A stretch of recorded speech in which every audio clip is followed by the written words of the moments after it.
ಹಾಗೆಲ್ಲರಿಗೂ ಕಥೆಯ ಶೀರ್ಷಿಕೆ ಕರಿ ನೆರಳು. ಗೌರವ್ ಒಬ್ಬ ಇನ್ಸ್ಪೆಕ್ಟರ್. ಅವನಿಗೆ ಒಂದು ಕೇಸನ್ನ ಸೀಕ್ರೆಟ್ ಆಗಿ ಇನ್ವೆಸ್ಟಿಗೇಷನ್ ಮಾಡಲು ಹಿರಿಯ ಅಧಿಕಾರಿಗಳು ವಹಿಸಿದ್ದರು.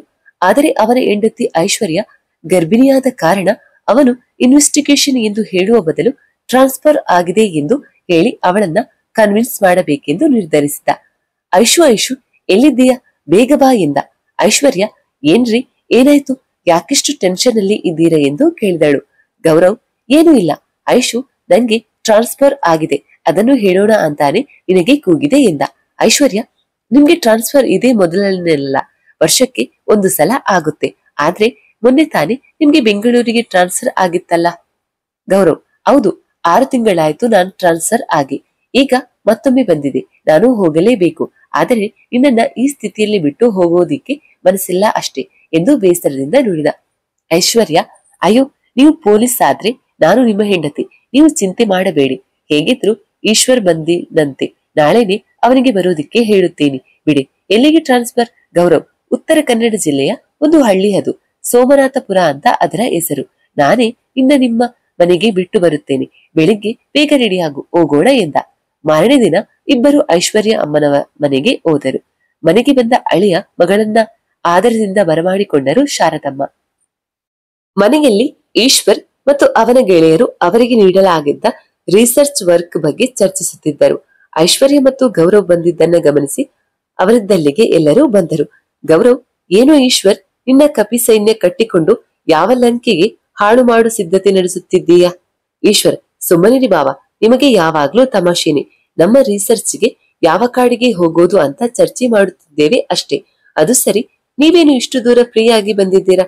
ಗೌರವ್, ಯಾಕಪ್ಪ, ನಿನ್ನ ಅಕ್ಕ ಮಾತ್ರ ಬರಬೇಕು, ನಾನು ಬೇಡ ಅಲ್ವಾ ನಿನಗೆ? ಸರಿ ಬಿಡು, ಈಗಲೇ ಹೊರಡುತ್ತೇನೆ ಎಂದು ಉಸಿಮುನಿಸು ತೋರಿಸಿದ. ಆಗ ಶಾರದರವರು ಬಂದು ಎಲ್ಲರೂ ನಿಮ್ಮ ನಾಟಕ ಮುಗಿಸಿ ತಿಂಡಿ ತಿನ್ನಲು ಬನ್ನಿ ಎಂದು ಕರೆದರು. ನಗುತ್ತಾ ಎಲ್ಲರೂ ಅವರನ್ನ ಅನುಸರಿಸಿದರು. ಸ್ವಲ್ಪ ಸಮಯದ ನಂತರ ಈಶ್ವರ್ ಬಳಿ ಬಂದ ಗೌರವ್, ಈಶು, ನಿನ್ನ ಹತ್ತಿರ ಸ್ವಲ್ಪ ಮಾತಾಡಬೇಕು, ಆಚೆ ಹೋಗಿ ಬರೋಣ ಬಾ ಎಂದ. ಸರಿ ಎಂದು ಅವನ ಗೆಳೆಯರಿಗೆ, ನೀವು ವರ್ಕ್ ಮಾಡ್ತಾ ಇರಿ, ನಾನು ಇಲ್ಲೇ ಹೋಗಿ ಬರುತ್ತೇನೆ ಎಂದು ಹೇಳಿ ಹೊರಟ. ಈಶ್ವರ್, ಹೇಳಿ ಬಾಬಾ, ಏನು ವಿಷಯ? ಗೌರವ್, ನನ್ಗೆ ಟ್ರಾನ್ಸ್ಫರ್ ಅಂತ ಐಶ್ವರ್ಗೆ ಸುಳ್ಳು ಹೇಳಿದ್ದೇನೆ. ಆದರೆ ವಿಷಯನೇ ಬೇರೆ. ಸೋಮನಾಥಪುರ ಅನ್ನೋ ಊರಿನಲ್ಲಿ ಕೆಲಸ ಮಾಡುತ್ತಿದ್ದ ನಮ್ಮ SI ವಿಜಯ್ ಸ್ವಲ್ಪ ದಿನಗಳ ಹಿಂದೆ ಕಾಣೆಯಾಗಿದ್ದರು. 1 ವಾರದ ನಂತರ ಅವರ ಶವ ಕಾಡಿನಲ್ಲಿ ಕೊಳೆತ ಸ್ಥಿತಿಯಲ್ಲಿ ಸಿಕ್ಕಿದೆ. ಯಾವುದು ಕಾಡು ಪ್ರಾಣಿಗಳ ಹಾವಳಿ ಹೀಗೆ ಆಗಿದೆ ಎಂದು ಕೇಸ್ ಕ್ಲೋಸ್ ಮಾಡಿದರೆ ಅವರ ಹೆಂಡತಿ ಮಾತ್ರ ಇದು ಕೊಲೆ, ತೀವ್ರ ತನಿಖೆ ನಡೆಸಿ ಎಂದು ಮನವಿ ಮಾಡಿದ್ದಾರೆ. ಈಗ ಅವರ ಹೆಂಡತಿಯು ನಮ್ಮ ತನಿಖೆ ಸಿಗದಂತೆ ಯಾವುದೋ ಕಾಣದ ಕೈಗಳ ಕೈವಾಡವಿದೆ ಎಂದು ತಿಳಿದು ಈ ಕೇಸಿನ ತನಿಖೆ ನಡೆಸಲು ನನಗೆ ಮತ್ತು ಇನ್ನು ಇಬ್ಬರಿಗೆ ಆದೇಶ ನೀಡಿದ್ದಾರೆ. ಹಾಗಾಗಿ ಇದನ್ನ ರಹಸ್ಯವಾಗಿ ತನಿಖೆ ಮಾಡಬೇಕು. ಅಲ್ಲದೆ ನಾನು ಈಗ ಹೊರಗಿಡ ಕಣ್ಣಿಗೆ ವಿಜಯ್ ಪೋಸ್ಟ್ಗೆ ಹೊಸದಾಗಿ ವರ್ಗಾವಣೆ ಆಗಿರುವ SI ಅಷ್ಟೇ. ಈಶ್ವರ್, ಏನ್ ಬಾವ, ಇಷ್ಟೊಂದು ದೊಡ್ಡ ಕತೆ ಇದೆಲ್ಲ ಅಕ್ಕರಿಗೆ ಹೇಳಿದ್ದೀರಾ? ಗೌರವ್, ಇಲ್ಲ, ಅವಳು ಹೊರಗಡೆ ಇದ್ದ ನೋಡಲು ಎಷ್ಟೇ ಧೈರ್ಯವಾಗಿದ್ದರೂ ಅದು ಕೊಲೆ ಕೇಸ್ ಇನ್ವೆಸ್ಟಿಗೇಷನ್ ಇದ್ದರೆ ಅವರನ್ನ ಗಾಬರಿ ಆಗುತ್ತದೆ. ಅದು ಇದ್ದ ಸ್ಥಿತಿಯಲ್ಲಿ ಹಾಗಾಗಿ ಅವಳಲ್ಲಿ ಬರೀ ಟ್ರಾನ್ಸ್ಫರ್ ಆಗಿದೆ ಅಂತ ಮಾತ್ರ ಹೇಳಿದ್ದೇನೆ. ಅದು ಅಲ್ಲದೆ ಇನ್ನು ಒಂದು ದೊಡ್ಡ ಸಮಸ್ಯೆ ಇದೆ ಇಲ್ಲಿ. ಈಶ್ವರ್, ಏನು ನಿಮ್ಮ ಸಮಸ್ಯೆ? ಗೌರವ್, ಅಲ್ಲಿರುವುದು ಕೇವಲ 4 ಜನ ಸ್ಟಾಪ್ ಮಾತ್ರ. ಆದ್ರೆ SI ಪೋಸ್ಟ್ಗೆ ನಾನು ಮಾತ್ರ ವರ್ಗಾವಣೆ ಅಂತ ಹೋಗುತ್ತಿರುವುದು. ಇಂದು ಉಳಿದ ನಮ್ಮ ಇಬ್ಬರು ಆಫೀಸರ್ನನ್ನು ಹೇಗೆ ಆ ಜಾಗಕ್ಕೆ ಕರೆದುಕೊಂಡು ಹೋಗಬೇಕು? ಅದು ಅಲ್ಲಿರುವ ಯಾರಿಗೂ ಅನುಮಾನ ಬರದಂತಿರಬೇಕು. ಅದೇ ದೊಡ್ಡ ಸಮಸ್ಯೆ. ಈಶ್ವರ್ ಸ್ವಲ್ಪ ಹೊತ್ತು ಯೋಚಿಸಿದ ನಂತರ, ಬಾವಾ, ನಾನು ಒಂದು ಸಲಹೆಯನ್ನ ಕೊಡ್ತೀನಿ, ನಿಮ್ಗೆ ಬೇಕಾದ್ರೆ ಇದನ್ನ ತೆಗೆದುಕೊಳ್ಳಿ ಎಂದ. ಆಗ ಗೌರವ್, ಆಯ್ತು ಹೇಳು ಈಶು, ಕಷ್ಟದ ಸ್ಥಿತಿಯಲ್ಲಿ ಒಂದು ಗರಿಕೆ ಕಡ್ಡಿಯಿಂದ ಕೂಡ ಸಹಾಯವಾಗುತ್ತೆ. ಈಶ್ವರ್, ಏನೂ ಇಲ್ಲ ಬಾಬಾ, ರಿಸರ್ಚ್ಗೆ ನಾವು ಹುಡುಕುತ್ತಿರುವ ಜಾಗ ಜೀವ ವೈವಿಧ್ಯತೆಯಿಂದ ಕೂಡಿದ ಕಾಡುಗಳನ್ನ ಹುಡುಕುತ್ತಿದ್ದೇವೆ. ನೀವು ಹೇಳುತ್ತಿರುವ ಹಾಗೆ ಕೂಡ ಅಂತದ್ದೇ ಕಾಡಿರುವ ಆಗಿದೆ. ನಮ್ಮ ರಿಸರ್ಚ್ ಟೀಮ್ ನಲ್ಲಿ 6 ಜನಕ್ಕೆ ಅವಕಾಶವಿದೆ. ಅದರಲ್ಲಿ ನಾವು 5 ಜನ. ಅಲ್ಲದೆ ನಮ್ಮ ಟೀಮ್ ನಲ್ಲಿ ರವಿ ಬರಲಾಗುವುದಿಲ್ಲ ಎಂದು ಹೇಳುತ್ತಿದ್ದ. ಉಳಿದ 1 ಮತ್ತು ರವಿಯ ಜಾಗದಲ್ಲಿ 2 ಆಫೀಸ್ಗಳನ್ನ ಹಾಕಿಕೊಂಡು ನಾವು ಕಾಡಿಗೆ ಹೋಗಬಹುದು ಎಂದ. ಗೌರವ್, ಈಶ್ವರ್, ನೀನು ಏನು ಹೇಳುತ್ತಿದ್ಯಾ? ನನ್ಗೋಸ್ಕರ ನಿಮ್ಮನ್ನೆಲ್ಲ ಕಷ್ಟದಲ್ಲಿ ತಳ್ಳುವುದು ನಂಗಿಷ್ಟ ಇಲ್ಲ. ನೀವು ನಿಮ್ಮ ರಿಸರ್ಚ್ಗೆ ಬೇರೆ ಕಾಡಿಗೆ ಹೋಗಿ. ಈಶ್ವರ್, ಬಾಬಾ, ನಿಮ್ಗೆ ಗೊತ್ತಿರುವ ಹಾಗೆ ನಾನು ಮತ್ತು ನನ್ನ ಸ್ನೇಹಿತರೆಲ್ಲ ಅಡ್ವೆಂಚರಸ್ ಆಗಿ ವರ್ಕ್ ಮಾಡಲು ಇಷ್ಟಪಡುತ್ತೇವೆ. ರಿಸರ್ಚ್ ಅಂದ್ರೆ ಇದೆಲ್ಲ ಕಾಮನ್ ಅಲ್ವಾ? ನಾನು ನನ್ನ ಫ್ರೆಂಡ್ಸ್ ಗಳ ಹತ್ತಿರ ಮಾತನಾಡಿ ಅವರನ್ನ ಒಪ್ಪಿಸುತ್ತೇನೆ, ನೀವು ಚಿಂತೆ ಮಾಡಬೇಡಿ ಎಂದು ಹೇಳಿ ಹೊರಟ. ಅಂತೆ ಈಶ್ವರ್ ತನ್ನ ಸ್ನೇಹಿತರಾದ ರೋಹಿತ್, ಕಿಶನ್, ಜಗನ್ ಮತ್ತು ಅಭಯ್ ಅವರೊಂದಿಗೆ ಮಾತಾಡಿ ಗೌರವ್ನನ್ನ ಒಪ್ಪಿಸಿದ. ನಂತರ ಒಂದು ವಾರ ಬೇಕಾದ ತಯಾರಿ ಮಾಡಿ ಎಲ್ಲರೂ ಸೋಮನಾಥಪುರಕ್ಕೆ ಹೋದರು. ಎಲ್ಲರೂ ಒಟ್ಟಿಗೆ ಹೋದರೆ ಅನುಮಾನ ಬರುತ್ತದೆ. ಆದ್ದರಿಂದ ಈಶ್ವರ್, ನೀನು ನಿನ್ನ ಫ್ರೆಂಡ್ಸ್ ಜೊತೆ ನಮ್ಮ ಇಬ್ಬರು ಆಫೀಸರ್ಗಳಾದ ಸುರೇಶ್ ಮತ್ತು ಪ್ರಸಾದ್ರನ್ನ ನಿಮ್ಗೆ ನಿಗದಿ ಮಾಡಿರುವ ಸ್ಥಳಕ್ಕೆ ಹೋಗು. ನಾನು 2 ದಿನದ ನಂತರ ಆಫೀಸರ್ ಪೋಸ್ಟ್ಗೆ ಬರುತ್ತೇನೆ ಎಂದ ಗೌರವ್. ಸರಿ ಎಂದು ಈಶ್ವರ್ ಅವರನ್ನ ಕರೆದುಕೊಂಡು ಸೋಮನಾಥಪುರಕ್ಕೆ ಬಂದ. ಅಲ್ಲಿ ಅವರಿಗೆ ಊರಿನ ಮುಖಂಡರಾದ ಶ್ರೀನಿವಾಸ್ ಅವರ ಮನೆಯಲ್ಲಿ ಉಳಿದುಕೊಳ್ಳುವ ವ್ಯವಸ್ಥೆಯನ್ನ ಮಾಡಿದ್ದರು. ಈಶ್ವರ್ ತುಂಬಾ ಅಡ್ವೆಂಚರಸ್ ಆಗಿ ಯೋಚನೆ ಮಾಡುವ ಮತ್ತು ಧೈರ್ಯವಂತ. ಅದೇ ರೀತಿ ಜಗನ್ ಕೂಡ. ಆದರೆ ಅಭಯ್ ಸ್ವಲ್ಪ ಎದುರು ಪುಕ್ಕಲ. ಅವನ ಹೆಸರಿಗೆ ವಿರುದ್ಧವಾಗಿ ವರ್ತಿಸುತ್ತಿದ್ದ. ಕಿಶನ್ ಸ್ವಲ್ಪ ತುಂಟತನ ಹೊಂದಿದ್ದ. ಆದರೆ ಅವನೇನು ಪುಕ್ಕಳನಾಗಿರಲಿಲ್ಲ. ಆದರೆ ಯಾವಾಗ್ಲೂ ಅಭಯ್ನನ್ನು ಎದುರಿಸಿ ತಮಾಷೆ ಮಾಡುತ್ತಿದ್ದ. ಇವರ ಜೊತೆ ಬಂದಿದ್ದ ಆಫೀಸ್ಗಳಾದ ಸುರೇಶ್ ಮತ್ತು ಪ್ರಸಾದರು ಕೂಡ ಇವರಿಗೆ ತುಂಬಾ ಹೊಂದಿಕೊಂಡು ಹೋದರು. ಅದರಲ್ಲಿ ಪ್ರಸಾದ್ ಸ್ವಲ್ಪ ಹೆಚ್ಚಿನ ಹಾಸ್ಯ ಪ್ರವೃತ್ತಿಯನ್ನ ಹೊಂದಿದ್ದ. ಹಾಗಾಗಿ ಕಿಶನ್ ಜೊತೆಗೂಡಿ ಅಭಯ್ನನ್ನ ಛೇಡಿಸುತ್ತಿದ್ದ. ಮನೆಗೆ ಬಂದ ಹುಡುಗರನ್ನ ಆತ್ಮೀಯತೆಯಿಂದ ಬರಮಾಡಿಕೊಂಡ ಶ್ರೀನಿವಾಸ್ ಮತ್ತು ಅವರ ಮನೆಯವರು ಎಲ್ಲರನ್ನ ಉತ್ತಮವಾಗಿ ಸತ್ಕರಿಸಿದರು. ಅವರ ಮನೆಯಲ್ಲಿ ಶ್ರೀನಿವಾಸ್ ಅವರ ಮಕ್ಕಳು ಚಿತ್ರ ಮತ್ತೆ ಸೌಮ್ಯ ಅವರಿಗೆ ಉಳಿದುಕೊಳ್ಳುವ ವ್ಯವಸ್ಥೆ ತೋರಿಸಲು ಅವರಮ್ಮ ಜಾನಕಿ ಹೇಳಿದರು. ಸೌಮ್ಯ ಹೆಸರಿಗಷ್ಟೇ ಸೌಮ್ಯ. ಅವಳು ತುಂಬಾ ತರ್ಲೆ ಮತ್ತು ಮಾತಿನ ಮಳ್ಳಿ. ಸೌಮ್ಯ ಚಿತ್ರಳ ಹತ್ತಿರ, ಈ 6 ಜನ ಪಟ್ಟಣದ ಪುರುಷರು ಈ ಕಾಡಲ್ಲಿ ಏನು ಹುಡುಕಿ ಏನ್ ಸಾಧನೆ ಮಾಡ್ತಾರೋ, ನಮ್ಮಪ್ಪಕ್ಕೆ ಒಂದಿಷ್ಟು ಬುದ್ಧಿ ಇಲ್ಲ, ಈ ಪ್ಯಾಟೆ ಮಂದಿನ ಮನೆಗೆ ಸೇರಿಸುತ್ತಾರೆ ಎಂದು ಗೊಣಗುತ್ತಿದ್ದಾಳು. ಆಗ ಚಿತ್ರ, ಸಾಕು ಬರಿ ನೀನು ಗೋಳುತ್ತಿರುವುದು, ಅಪ್ಪ ಕೇಳಿದರೆ ಬೈತಾರಷ್ಟೇ ಎಂದು ಅವಳನ್ನ ಕರೆದುಕೊಂಡು ಒಳ ಹೋದಳು. ಸ್ವಲ್ಪ ವಿಶ್ರಾಂತಿ ತೆಗೆದುಕೊಂಡು ನಂತರ ಮತ್ತೆ ಈಶ್ವರ ಮತ್ತವನ ಸ್ನೇಹಿತರನ್ನ ಕರೆದು, ಶ್ರೀನಿವಾಸ್ ರವರು ಅವರ ಮನೆ ಕೆಲಸದ ಆಳು ಕೆಂಚನಿಗೆ, ನೋಡು ಕೆಂಚ, ಇವರು ನಮ್ಮೂರಿಗೆ ಅದೇನೋ ರಿಸರ್ಚ್ ಅಂತ ಬಂದಿದ್ದಾರೆ. ನೀನು ಅವರಿಗೆ ಅವರ ಜೊತೆನೆ ಇದ್ದು ಅವರಿಗೆ ಬೇಕಾದರೂ ಸಹಾಯ ಮಾಡು. ಮತ್ತೊಂದು ವಿಷಯ, ಇವರನ್ನ ಕಾಡಿಗೆ ಒಬ್ಬರನ್ನೇ ಹೋಗೋದಿಕ್ಕೆ ಬಿಡಬೇಡ. ಇಲ್ಲಿನ ವಿಷಯವನ್ನೆಲ್ಲ ಹೇಳು. ಅವರಿಗೇನ ಯಾವಾಗ್ಲೂ ಜೊತೆಯಲ್ಲೇ ಇರು ಎಂದು ಆಜ್ಞೆ ಮಾಡಿದರು. ಕೆಂಚ, ಸರಿ ಅಪ್ಪೋರೆ, ನಾನು ಯಾವಾಗ್ಲೂ ಇವರ ಜೊತೆನೆ ಇರ್ತೇನೆ ಎಂದು ಹೇಳಿದ. ಶ್ರೀನಿವಾಸ್ ಅವರು, ನೋಡಿ ಇವನು ನಮ್ಮ ಕೆಂಚ, ನಿಮ್ಗೆ ಏನೇ ಸಹಾಯ ಬೇಕಾದ್ರೂ ಇವನ ಬಳಿ ಹೇಳಿ, ನಾನು ಎಲ್ಲ ವ್ಯವಸ್ಥೆ ಮಾಡ್ತೀನಿ ಎಂದು ಹೇಳಿ ಹೊರಟರು. ಈಶ್ವರ್, ಕೆಂಚ ಇಲ್ಲೇ ಸುತ್ತಾಡುವ ಎಂದ. ಸರಿ ಸರ್, ಬನ್ನಿ ಹೋಗೋಣ ಅಂದ. ಆಗ ಅವರ ಜೊತೆ ಜಗನ್ ಸಹ ಹೋದ. ಆ ಊರ ತುಂಬಾ ಹಚ್ಚ ಹಸಿರು ಮನೆ ಮಾಡಿತ್ತು. ಅದರ ಸೌಂದರ್ಯಕ್ಕೆ ಮನಸೋತ ಈಶ್ವರ್, ಲೋ ಕೆಂಚ, ನಿಮ್ಮೂರು ತುಂಬಾ ಚಂದ. ನಮ್ಮ ಬೆಂಗಳೂರು ನೆನ್ಸ್ಕೊಂಡ್ರೆ ಜೀವನ ಜಿಗುಪ್ಸೆ ಬರುತ್ತೆ. ನೀವೆಲ್ಲರೂ ಪುಣ್ಯವಂತರು ಎಂದ. ಆಗ ಕೆಂಚ, ಏನು ಪುಣ್ಯವಂತರು ಏನು ಅಣ್ಣ? ಅಂದ್ರೆ ಈ ಸೊಬಗು ಬರೀ ಅಗಲಷ್ಟೇ.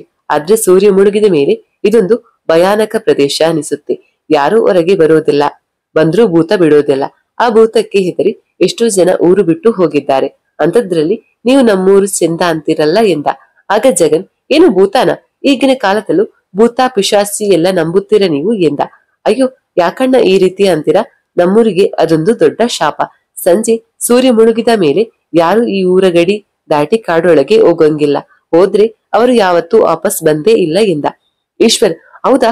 ಆ ಕಾಡೊಳಗೆ ಸಂಜೆ ಮೇಲೆ ಯಾರು ಹೋದ್ರು ವಾಪಸ್ ಬರಲ್ವಾ? ಇತ್ತೀಚೆಗೆ ಯಾರಿಗಾದ್ರೂ ಹೀಗೆ ಆಗಿತ್ತ ಎಂದ.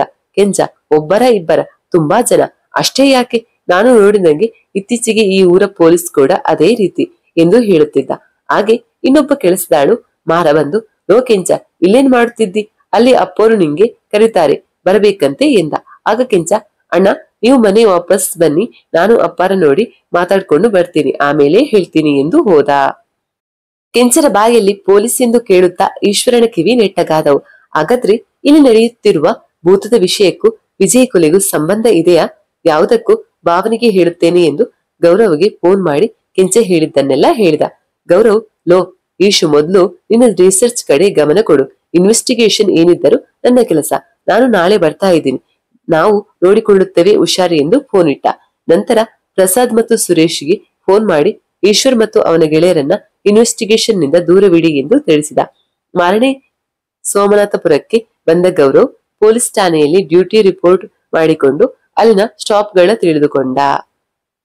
ಮಧ್ಯಾಹ್ನದ ಹೊತ್ತಿಗೆ ಅಲ್ಲಿಗೆ ಬಂದ ಶ್ರೀನಿವಾಸ್ ಗೌರವ್ನನ್ನ ಆತ್ಮೀಯವಾಗಿ ಮಾತನಾಡಿಸಿ ಸಂಜೆ ಮನೆಗೆ ಬರುವಂತೆ ಆಹ್ವಾನಿಸಿದರು. ಗೌರವ್ ಸರಿ ಎಂದು ಅವನನ್ನ ಕಳುಹಿಸಿದ. ಠಾಣೆಯಲ್ಲಿರುವ ಇಬ್ಬರು ಪೇದೆಗಳಾದ ರಂಗಣ್ಣ ಹಾಗೂ ಗಿರೀಶ್ ಜೊತೆಗೆ ಹೋಗೋಣವೆಂದುಕೊಂಡ.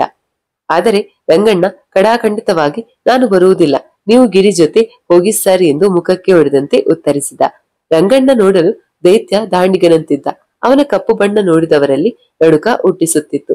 ಶ್ರೀನಿವಾಸರವರ ಮನೆಗೆ ಬಂದು ಅವರನ್ನ ಮಾತನಾಡಿಸಿ ಹಾಗೆ ಈಶ್ವರ್ ಮತ್ತು ಅವನ ಗೆಳೆಯರನ್ನ ಪರಿಚಯ ಮಾಡಿಕೊಂಡಂತೆ ನಟಿಸಿದ. ನೋಡಿ ಗೌರವ್ ರವರೇ, ಇವರು ಬೆಂಗಳೂರಿನಿಂದ ಇಲ್ಲಿಗೆ ಔಷಧಿ ಸಸ್ಯಗಳ ಬಗ್ಗೆ ರಿಸರ್ಚ್ಗೆಂದು ಬಂದಿದ್ದಾರೆ. ಆದರೆ ಇವರಿಗೆ ಇಲ್ಲಿ ಉಳಿದುಕೊಳ್ಳಲು ಸರಿಯಾದ ಸೌಲಭ್ಯಗಳಿಲ್ಲ.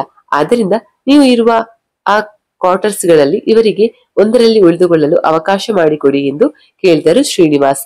ರೋಗಿ ಬೇಯಿಸಿದ್ದು ಹಾಲು ಅನ್ನ, ಡಾಕ್ಟರ್ ಹೇಳಿದ್ದು ಹಾಲು ಅನ್ನ ಅನ್ನೋ ಹಾಗೆ ಸರಿ ಎಂದು ಒಪ್ಪಿಕೊಂಡ. ಎಲ್ಲರೂ ಪೊಲೀಸ್ ಕ್ವಾರ್ಟರ್ಸ್ಗೆ ಶಿಫ್ಟ್ ಆದರು. ಸೌಮ್ಯಳಿಗೆ ಮನೆಗೆ ಬಂದಿದ್ದ ಇವರು ಬೇಗ ಮನೆ ಖಾಲಿ ಮಾಡಿದ್ದಕ್ಕೆ ತುಂಬಾ ಖುಷಿಯಾಗಿ ಚಿತ್ರಳಿಗೆ, ಹಬ್ಬ, ಈಗ ಇದು ನಮ್ಮ ಮನೆ ಅನಿಸುತ್ತೆ. ಸ್ವತಂತ್ರವಾಗಿ ಮನೆ ತುಂಬಾ ಓಡಾಡುವುದೇ ಸಂತೋಷ ನನಗೆ. ಅವರಿದ್ದಾಗ ಅಮ್ಮ ವಯಸ್ಸಿಗೆ ಬಂದಿರುವ ಹುಡುಗಿ ಹೀಗೆ ಮನೆಗೆ ಬಂದಿರುವವರ ಮುಂದೆ ತಿರುಗಬಾರದು ಎಂದು ಬೈದು, ಬರೀ ಅಡುಗೆ ಮನೆ ನನ್ನ ರೂಮ್ ನಲ್ಲಿದ್ದು ನನಗೆ ಕಷ್ಟವಾಗುತ್ತಿತ್ತು ಎಂದು ಮನೆ ಕಂಬ ಹಿಡಿದು ಸುತ್ತುತ್ತಿದ್ದಳು. ಚಿತ್ರ ಅವಳ ತಲೆಯ ಮೇಲೊಂದು ಒಟಗಿ, ಸಾಕು ನಡಿ, ಅಮ್ಮ ಕರೆತಿದ್ದಾರೆ ಎಂದು ಕರೆದುಕೊಂಡು ಹೋದಳು. ಈಶ್ವರ್, ಲೋ ಜಗನ್, ಎದ್ದೇಳು, ಟೈಮ್ ಆಯ್ತು. ಬೆಳಿಗ್ಗೆ ಬೇಗ ಹೋದ್ರೇನೆ ಆ ಪ್ಲಾಂಟ್ ನಮ್ಮ ಕಣ್ಣಿಗೆ ಕಾಣಿಸೋದು. ಸೂರ್ಯನ ಎಳೆ ಬಿಸಿಲಿಗೆ ಅಷ್ಟೇ ಕಾಣಿಸೋದು ಅಂತ ಸಾರ್ ಹೇಳಿದ್ದಾರೆ. ನಾನು ಕೆಂಚನಿಗೆ ಹೇಳಿದ್ದೆ 6 ಗಂಟೆಗೆ ಮನೆ ಹತ್ರ ಬಾ ಅಂತ. ಆದ್ರೆ ಅವನು 5:30ಕ್ಕೆ ಬಂದಿದ್ದಾನೆ. ನೀವು ನೋಡಿದ್ರೆ ಇನ್ನು ಎಮ್ಮೆ ತರ ಬಿದ್ದುಕೊಂಡಿದ್ದೀಯಾ, ಎದ್ದೇಳೋ ಮೇಲೆ ಎಂದು ಎಬ್ಬಿಸಿದ. ಜಗನ್, ನಿನ್ಗೆ ನಾನೊಬ್ಬನೇ ಕಣ್ಣಿಗೆ ಕಾಣಿಸೋದಾ? ಆ ಅಭಯ್ ಕಿಶನ್ ಕಾಣಲ್ವಲ್ವಾ ಎನ್ನುತ್ತಾ ಕಣ್ಣು ಉಜ್ಜುತ್ತಾ ಎದ್ದ. ಈಶ್ವರ್, ಅಪ್ಪ ಪುಣ್ಯಾತ್ಮ, ನೀನೇ ಮತ್ತೆ ಎದ್ದಿಲ್ಲ ಅಂದ್ರೆ ಇನ್ನು ಅವರಿಬ್ಬರು ಎದ್ದೇಳುತ್ತಾರಾ? ಬಾ, ಬೇಗ ಎಬ್ಬಿಸು ಅವರಿಬ್ಬರನ್ನ. ನಾನು ಬೇಕಾಗಿರೋ ವಸ್ತುಗಳನ್ನ ಜೋಡಿಸುತ್ತೇನೆ. ಕೆಂಚ, ಬಾ, ಇದನ್ನೆಲ್ಲ ಜೀಪ್ಗೆ ಹಾಕು. ಜಗನ್, ಅಭಿ ಕಿಶನ್ ಎದ್ದೇಳ್ರು, ಈಸು ಬೈತಿದ್ದಾನೆ, ಬೇಗ ಬನ್ನಿ ಎಂದು ರೆಡಿಯಾಗಲು ಹೋದ. ಎಲ್ಲರೂ ಬೇಗ ರೆಡಿಯಾದರು. ಸುರೇಶ್ ಮತ್ತು ಪ್ರಸಾದ್, ಸರಿ, ನೀವು ಹುಷಾರಾಗಿ ಹೋಗಿ ಬನ್ನಿ, ನಾವು ಗೌರವ್ ಸರ್ ನ ಜಾಯಿನ್ ಆಗುತ್ತೀವಿ. ಏನಾದ್ರೂ ತೊಂದರೆ ಆದ್ರೆ ಫೋನ್ ಮಾಡಿ ಎಂದರು. ಕಿಶನ್, ಎಂತ ಪ್ರಸಾದ್ ಅಣ್ಣ, ನೀವು ನಮ್ಗೆ ತಮಾಷೆ ಮಾಡುವುದು, ಅಲ್ಲಿ ನೆಟ್ವರ್ಕ್ ಇರಲ್ಲ ಅಂತ ಗೊತ್ತಿದ್ದರು ನೀವು ಫೋನ್ ಮಾಡಿ ಅಂತಿದ್ದೀರಾ, ಅದು ತಪ್ಪಲ್ವಾ ಎಂದು ಅವರನ್ನ ಕಾಳೆಳೆದ. ಜಗನ್, ನಿಮ್ಗೇನು, ಪ್ರಸಾದ್ ಅಣ್ಣನಿಗೂ ಜೋಡಿ ಸರಿ ಇದೆ ನೋಡು, ಅವರ ಕಾಳಜಿಗೆ ಕಾಮಿಡಿ ಮಾಡುತ್ತೀಯ, ನೀನು ಸುಮ್ಮನೆ ಬಾರೋ ಸಾಕು. ಅವನ ಮಾತಿಗೆ ಎಲ್ಲರೂ ನಕ್ಕು ಸುಮ್ಮನಾದ್ರು. ಆದ್ರೆ ಅಭಯ್ ಕಿಶನ್ಗೆ ಇರಿಸಲು ಸರಿಯಾಗಿ ಹೇಳಿದೆ ಜಗು, ನೀನು ಎಲ್ಲಾದ್ರೂ ಇವನ ಕೆಟ್ಟ ಕಾಮಿಡಿ ನಾವು ಕೇಳೋದು ತಪ್ಪಲ್ಲ. ಕಿಶನ್, ಹಲೋ ಅಭಯ್, ಕಾಮಿಡಿ ಅನ್ನು, ಆದ್ರೆ ಕೆಟ್ಟ ಕಾಮಿಡಿ ಅಂದ್ರೆ ಸರಿ ಇರಲ್ಲ, ಅದು ಒಂದು ಟ್ಯಾಲೆಂಟ್, ನಿನ್ನಂತ ಪುಕ್ಕಳ ಅದೆಲ್ಲ ಗೊತ್ತಾಗಲ್ಲ. ಅಭಯ್, ನೋಡೋ, ಪುಕ್ಕಲ ಗಿಕ್ಕಲ ಅಂದ್ರೆ ಸರಿ ಇರಲ್ಲ. ಕಿಶನ್, ನಾನು ಬರೀ ಪುಕ್ಕಳ ಅಂದೆ, ಆದ್ರೆ ನೀನು ಗಿಕ್ಕಲ ಅಂತ ಸೇರಿಸಿ ಹೇಳುತ್ತಿದ್ಯ. ಇನ್ನು ಮೇಲೆ ಎರಡನ್ನು ಸೇರಿಸಿ ಹೇಳುತ್ತೇನೆ ಡಿಯರ್. ಅಭಯ್, ನೋಡು ಈಶ್ವರ್, ಅವನು ಹೇಗೆ ಹೇಳುತ್ತಾನೆ. ಈಶ್ವರ್, ಕಿಶನ್, ಸಾಕು ಬಿಡು, ಅವನ ಗೋಳು ಒಯ್ದುಕೊಂಡಿದ್ದು, ಟೈಮ್ ಆಯ್ತು, ಹೋಗೋಣ. ನಿಮ್ಗೆ ಯಾವಾಗ್ಲೂ ತಮಾಷೆನೆ, ಇರ್ಲಿ ಬಾರೋ ಅಭಿ, ಅವನದ್ದು ಇದ್ದದ್ದೇ ತಾನೆ. ಎಲ್ಲರೂ ಕಾಡಿನೊಳಕ್ಕೆ ಹೊರಟರು. ಕಾಡಿನಲ್ಲಿ ಹಾಗೆ ಸುತ್ತಾಡುತ್ತಾ ಗಿಡಗಳ ಬಗ್ಗೆ ತಮ್ಮ ಅಧ್ಯಯನವನ್ನ ಮುಂದುವರಿಸಿದರು. ಎಲ್ಲರೂ ಅವುಗಳ ಫೋಟೋವನ್ನ ತೆಗೆಯುತ್ತಾ ಸುಂದರ ಪ್ರಕೃತಿಗೆ ಮೈಮರೆತು ತಮ್ಮ ಕೆಲಸವನ್ನ ಮಾಡುತ್ತಿದ್ದರು. 1-2 ತಾಸಿನ ನಂತರ ಸೂರ್ಯ ನೆತ್ತಿ ಮೇಲೆ ಬಂದು ಬಿಸಿಲ ಬೇಗೆ ತಾಳಲಾರದೆ, ಅಭಯ್, ಲೋ ಇಶು, ಇವತ್ತು ಇಷ್ಟು ಸಾಕು, ನಾಳೆ ಇಲ್ಲಿಂದಲೇ ಕಂಟಿನ್ಯೂ ಮಾಡೋಣ. ಈ ಬೇಸಿಕ್ ಇನ್ಫಾರ್ಮೇಶನ್ ಸರ್ಗೆ ಹೇಳೋಣ, ಈಗ ಹೋಗೋಣ ಮನೆಗೆ ಎಂದ. ಕಿಶನ್, ಈ ಅಭಯಾರಣ್ಯ ನೋಡಿ, ನಮ್ಮ ಅಭಯ್ಗೆ ಭಯವಾಗಿದೆ ಅಲ್ವಾ ಕಂದ ಎಂದು ಅವನನ್ನ ಛೇಡಿಸಿದಾಗ, ಜಗನ್, ಲೋ, ಅವನು ಹೇಳುತ್ತಿರುವುದು ಸರಿ ಇದೆ. ಬಿಸಿಲು ಜಾಸ್ತಿ ಆದ್ರೆ ಗಿಡಗಳು ಕಣ್ಣಿಗೆ ಕಾಣಿಸುವುದಿಲ್ಲ. ಅಲ್ಲದೆ ನಾವು ಬಂದು 2-3 ಗಂಟೆ ಆಗಿದೆ. ಎಲ್ಲರಿಗೂ ಹೊಟ್ಟೆ ಹಸಿವಾಗ್ತಿದೆ. ಈಶು, ಬ್ಯಾಗ್ನಲ್ಲಿ ತಿನ್ನೋಕೆ ಏನಿದೆ? ಈಶ್ವರ್, ಬ್ಯಾಗ್ನಲ್ಲಿ ಬಿಸ್ಕೆಟ್ ಇದೆ, ಅದು ಬಿಟ್ರೆ ಬೇರೆ ಏನೂ ಇಲ್ಲ. ನಾನು ತಂದಿರೋ ನೀರು ಖಾಲಿ ಆಗಿದ್ದು, ಇಲ್ಲೇ ಎಲ್ಲಾದ್ರೂ ನದಿ ಹತ್ರ ಕುಳಿತು ತಿನ್ನೋಣ. ಕೆಂಚ, ಅಲ್ಲೆಲ್ಲಾದ್ರೂ ನೀರು ಸಿಗುತ್ತಾ ಎಂದ. ಕೆಂಚ, ಇಲ್ಲಿ ನೀರು ಸಿಗುತ್ತೆ, ಆದ್ರೆ ಎಲ್ಲಿದೆ ಅಂತ ಗೊತ್ತಿಲ್ಲ, ಇರಿ ಬಂದೆ ಎನ್ನುತ್ತಾ ಅಲ್ಲಿಂದ ಮರವೊಂದನ್ನ ಹತ್ತಿದ. ಆಗ ಜಗನ್, ಲೋ ಕೆಂಚ, ನೀರು ನೋಡು ಅಂದ್ರೆ ಮರ ಹತ್ತುತ್ತಿದೆಯಲ್ಲ, ನೀರೇನು ಮರದ ಮೇಲಿರುತ್ತಾ ಎಂದು ನಕ್ಕ. ಇಲ್ಲ ಕಣನ್ನ, ಇರಿ ಬಂದೆ ಎಂದು ಕೆಂಚನ ಹತ್ತಿ ಸುತ್ತಮುತ್ತ ನೋಡಿ ಮತ್ತೆ ಕೆಳಗಿಳಿದ. ಅಣ್ಣ, ಇಲ್ಲೇ ಸ್ವಲ್ಪ ದೂರದಲ್ಲಿ ಸಣ್ಣ ಜರಿ ಹರಿಯುತ್ತಿದೆ, ಆದ್ರೆ ಅಲ್ಲಿಗೆ ಹೇಗೆ ಹೋಗೋದು ಅಂತ ಗೊತ್ತಾಗ್ತಿಲ್ಲ ಎಂದ. ಕಿಶನ್, ಜೀಪ್ ನೋಡಿದ್ರೆ ದಾರಿಯಲ್ಲಿ ನಿಲ್ಲಿಸಿ ಕಾಡೊಳಗೆ 1-2 ಕಿಲೋಮೀಟರ್ ಬಂದಿದ್ದೇವೆ. ನೀರಿಗೆ ಇನ್ನೂ ಒಳಗೆ ಹೋಗಬೇಕಾ? ದಾರಿಯಲ್ಲಾದ್ರೂ ಮಿಸ್ ಆದ್ರೆ ಬೇಡ, ಮನೆಗೆ ಹೋಗೋಣ, ಅಲ್ಲೇ ತಿಂಡಿ ತಿಂದರಾಯ್ತು. ಜಗನ್, ಹೇಗಿದ್ರು ಬಿಸಿಲಿಗೆ ಮೈ ಬೆವತಿದೆ, ಆ ನೀರಲ್ಲಿ ಸ್ವಲ್ಪ ಆಟ ಆಡಿ ಬಿಸ್ಕೆಟ್ ಅಲ್ಲಿಯೇ ತಿನ್ನೋಣ, ನಾಳೆ ಬರುತ್ತಾ ತಿಂಡಿ ತರೋಣ, ಇಲ್ಲೇ ತಿಂದರಾಯ್ತು, ಹೇಗಿದ್ರು ದಾರಿ ಗೊತ್ತಾಗುತ್ತೆ. ಈಶ್ವರ, ಹೌದು, ಜಗನ್ ಹೇಳೋದು ಸರಿ ಇದೆ, ಹೇಗಿದ್ದರೂ ಕೆಂಚ ಇದ್ದಾನಲ್ಲ, ದಾರಿ ತಪ್ಪೋಕೆ ಚಾನ್ಸೇ ಇಲ್ಲ ಅಲ್ವಾ ಕೆಂಚ? ಕೆಂಚ, ಹ್ಞೂ ಅಣ್ಣ, ನೀವು ಅದರ ಬಗ್ಗೆ ಚಿಂತೆ ಬಿಡಿ, ಸಂಜೆಯೊಳಗೆ ನಿಮ್ಮನ್ನ ಮನೆ ಸೇರಿಸೋದು ನನ್ನ ಜವಾಬ್ದಾರಿ. ಅಭಯ್, ಅಲ್ಲ ಈಶು, ಇವನ ಪರಿಚಯವಾಗಿ 4 ದಿನ ಕಳೆದಿಲ್ಲ, ಅದೇಗೆ ಇವನ ಮೇಲೆ ಇಷ್ಟೊಂದು ವಿಶ್ವಾಸದಿಂದ ಹೇಳುತ್ತಿದ್ದೀಯ? ಈಶ್ವರ್, ಅವನು ಅವನಿಗೆ ನೀಡಿರೋ ಕೆಲಸದಲ್ಲಿ ದೇವರನ್ನ ಕಾಣುತ್ತಾನೆ ಅಲ್ಲದೆ, ನಾನು ನಿನ್ನೆ 6 ಗಂಟೆಗೆ ಬರೋದಿಕ್ಕೆ ಹೇಳಿದರೆ 5:30ಕ್ಕೆ ಬಂದಿದ್ದಾನೆ. ನಮಗೆ ಇಲ್ಲದ ಅವಸರ ಅವನಿಗೆ, ಅಷ್ಟೊಂದು ಮುಗ್ಧ ಮನಸ್ಸು ಅವನದು, ನಿನಗೆ ಗೊತ್ತಾಗುತ್ತದೆ ಬಾ. ಎಲ್ಲರೂ ಜರಿ ಹತ್ತಿರ ನಡೆದುಕೊಂಡು ಹೋದರು. ಅಲ್ಲಿ ಎಲ್ಲರೂ ಈಜಾಡಿ ತಂದಿದ್ದ ತಿಂಡಿ ತಿಂದು ಜೀಪಿನ ಹತ್ತಿರ ಹೊರಟರು. ಜೀಪ್ ಹತ್ತಿ ಹೋಗುತ್ತಿರಬೇಕಾದ್ರೆ ಊರ ಹೊರಗೆ ಅಲ್ಲೊಂದು ಸುಂದರ ದೇವಾಲಯ ಕಾಣಿಸುತ್ತಿದೆ. ಈಶ್ವರ್, ಲೋ ಜಗನ್, ಜೀಪ್ ನಿಲ್ಸು, ಇಲ್ಲಿ ಸ್ವಲ್ಪ ಇಲ್ಲಿ ಕೂತಿದ್ದು ಹೋಗೋಣ, ತುಂಬಾ ಸುಂದರವಾಗಿದೆ ಈ ದೇವಸ್ಥಾನ. ಕಿಶನ್, ಹೌದು, ಹೇಗಿದ್ರು ನೀರಲ್ಲಿ ಈಜಾಡಿ ಸಾಕಾಗಿದೆ, ಮನೆಗೆ ಹೋಗಿ ಮಲಗೋದ ತಾನೆ, ಇಲ್ಲೇ ಸ್ವಲ್ಪ ಹೊತ್ತು ಕುಳಿತಿದ್ದು ಹೋಗೋಣ ನಡಿ.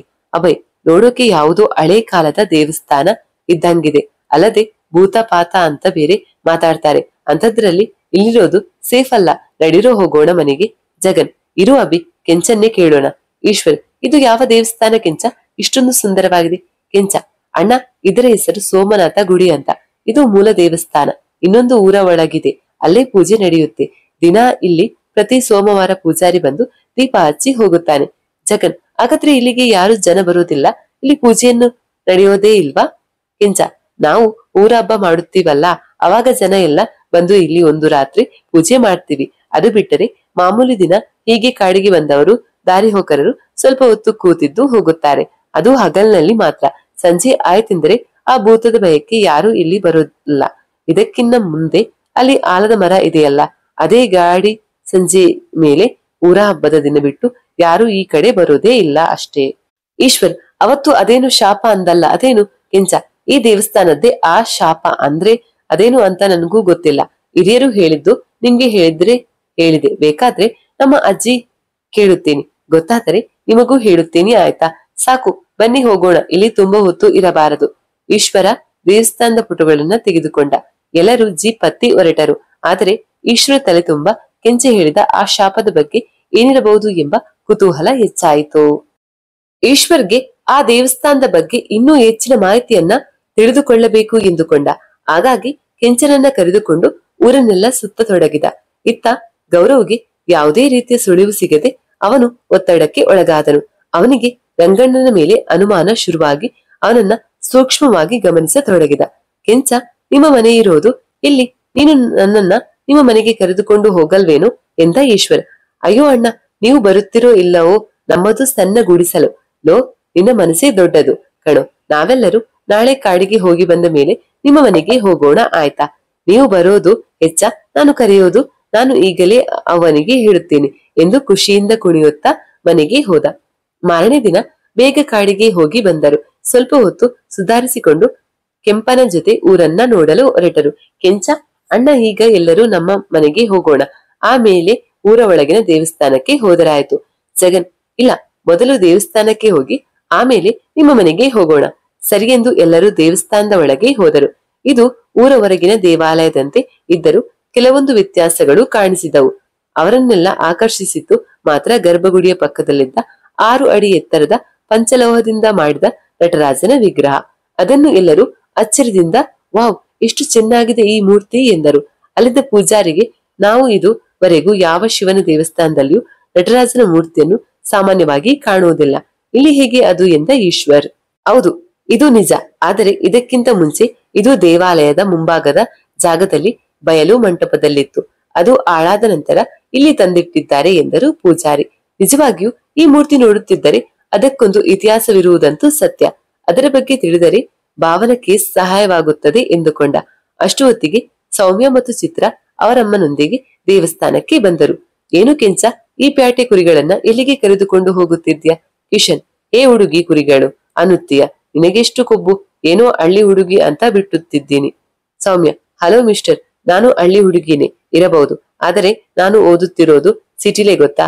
ಅದು ಏನು ದಬಾಗುತ್ತೀನಿ ಅಂತ ಬಂದಿದ್ದೀರಲ್ಲ, ಮುಗಿತ ನಿಮ್ಮ ಕೆಲಸ? ಕಿಶನ್, ನೋಡ ಈಶು, ಇವಳು ಹೇಗೆ ಮಾತನಾಡುತ್ತಿದ್ದಾಳೆ. ಈಶ್ವರ್, ಆ ಮೆಂಟಲ್ ಹತ್ರ ಏನು ಮಾತು, ಬನ್ನಿ ಮೊದಲು ದೇವರ ದರ್ಶನ ಮಾಡೋಣ ಎಂದ. ಅವನ ಮಾತು ಕೇಳಿ ಎಲ್ಲರೂ ಹೊರಡಲು ಸೌಮ್ಯ ಈಶ್ವರನ ಮುಂದೆ ಅಡ್ಡ ನಿಂತು, ಏ, ನನ್ನೇ ಮೆಂಟಲ್ ಅಂತೀಯ? ನೀನು ಮೆಂಟಲ್, ನಿನ್ನ ಜೊತೆಗೆ ಇದ್ದಾರಲ್ಲ ಅವರೆಲ್ಲ ಮೆಂಟಲ್ಗಳು, ನಮ್ಮ ಊರಿಗೆ ಬಂದು ನನಗೆ ಅಂತಿದ್ದೀಯ, ಎಷ್ಟು ಧೈರ್ಯ ನಿನಗೆ? ಈಶ್ವರ್, ನೋಡಿ ಮಿಸ್, ವಾಟ್ ಎವರ್, ನಮ್ಮಲ್ಲಿ ಸುಮ್ಮನೆ ಕಾಳ ಕೆರೆದು ಜಗಳಕ್ಕೆ ಬಂದು ನಮ್ಮ ದಾರಿಗೆ ಅಡ್ಡ ನಿಲ್ಲೋರನ್ನು ಮೆಂಟಲ್ಗಳು ಅನ್ನುತ್ತಾರೆ. ಅದಕ್ಕೆ ಹೇಳಿದೆ, ಅದಕ್ಕೆಲ್ಲ ಧೈರ್ಯ ಅವಶ್ಯಕತೆ ಇಲ್ಲ, ನಮಗೆ ಸುಮ್ಮನೆ ದಾರಿ ಬಿಡು. ಕಿಶನ್, ಸರಿಗೆ ಹೇಳಿದೆ ಮಗ. ಚಿತ್ರ, ಸಾರಿ, ಅವಳು ಹಾಗೇನೆ, ನಡಿಯೇ, ಅಲ್ಲಿ ಅಮ್ಮ ಕಾಯುತ್ತಿದ್ದಾರೆ. ಕಿಶನ್, ನಿಮ್ಮಲ್ಲಿರುವ ವಿನಯನ ಹೇಳಿಕೊಡಿ ಅವಳಿಗೆ. ಚಿತ್ರಳಿಗೆ ಅವನ ಮಾತು ಕೇಳುತ್ತಿದ್ದ ಹಾಗೆ ನಿಂತಳು. ಸೌಮ್ಯ, ನಡಿಯೇ, ನೀನು ನನಗೆ ಹೇಳಿಬಿಟ್ಟೆ, ಅಲ್ಲೋಕಿಸಿತ ನಿಂತಿದ್ಯಾ? ಅಯ್ಯೋ ಅಕ್ಕ, ಇವರೆಲ್ಲ ನಮ್ಮ ಮನೆಗೆ ಬರುತ್ತಿದ್ದಾರೆ ಅಷ್ಟೇ, ಇದಕ್ಕೆ ಯಾಕೆ ಜಗಳ? ನೀನು ಬಾರಕ್ಕ ಎಂದ ಕೆಂಚ. ಏ ಹೋಗೋಲೋ, ಈ ಕುರಿಗಳ ಜೊತೆ ಬರಲ್ಲ ಎನ್ನುತ್ತಿದ್ದವಳ ಎಳೆದುಕೊಂಡು ಹೋದಳು ಚಿತ್ರ. ಜಗನ್, ಶ್ರೀಮಂತ ಹುಡುಗಿರೆ ಹಾಗೆ ಕೊಬ್ಬಿದ ಕೋಳಿಗಳು. ಕೆಂಚ, ಇಲ್ಲ ಅಣ್ಣ, ಅವರು ತುಂಬಾ ಒಳ್ಳೆಯವರು, ಸ್ವಲ್ಪ ಹುಡುಗಾಟಿಕೆ ಅಷ್ಟೇ, ಕೊನೆಯವರಲ್ವಾ, ಹಾಗಾಗಿ ಮುದ್ದು ಜಾಸ್ತಿ. ನಮ್ಮನ್ನು ಯಾವತ್ತೂ ಕೆಲಸದವರ ತರ ನೋಡಲ್ಲ ಅವರು. ಕಿಶನ್, ನಿಮ್ಮ ಅಕ್ಕ ನಿಮ್ಗೆ ದೊಡ್ಡವರೇ, ಸರಿ ಬೇಗ ನಡೀರಿ ಹೋಗೋಣ.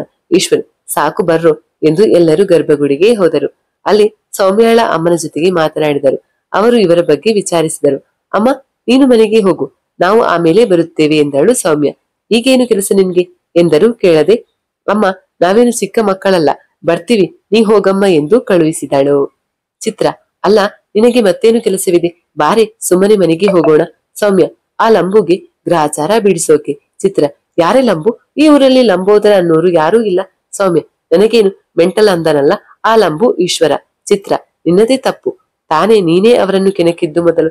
ಸೌಮ್ಯ, ಹಲೋ, ನೀನು ಯಾವಾಗ್ಲೂ ನನ್ನ ಪಕ್ಷದಲ್ಲೇ ಇರು, ಅದು ಬಿಟ್ಟು ಆ ಹುಡುಗರ ನೋಡೋಕೆ ಚೆನ್ನಾಗಿದ್ದಾರಂತ ಅವರ ಹಿಂದೇನೆ ಹೋಗಬೇಡ. ಚಿತ್ರ, ನಿಮ್ಮಜ್ಜಿ ಏನಾಗಿದೆ? ನಿನಗೆ ಏನೇನು ಹೇಳುತ್ತಿದ್ದೀಯಲ್ಲ?